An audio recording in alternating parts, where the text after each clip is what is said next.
Si vous en avez assez des films de super-héros type MCU ou DCU, voici un film qui était là au tout début du genre, car oui, il est sorti même avant le Spider-Man de Sam Raimi.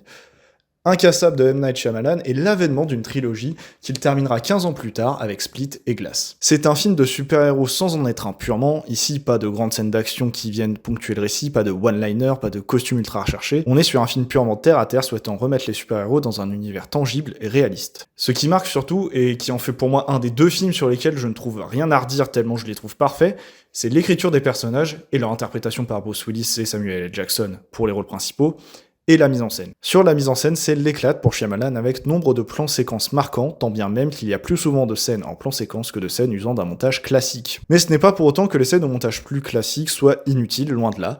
La scène de la gare est tout bonnement magistrale, usant à la perfection des plans en quasi plongée zénitale, soit le regard de Dieu, avec utilisation du noir et blanc avec touche de couleurs sélectionnées, comme le fera Sin City quelques années après. Par la suite, si le film vous a plu, n'hésitez pas à vous jeter sur Split et Glass qui forment à eux trois l'une des, si ce n'est la meilleure des trilogies super-héroïques.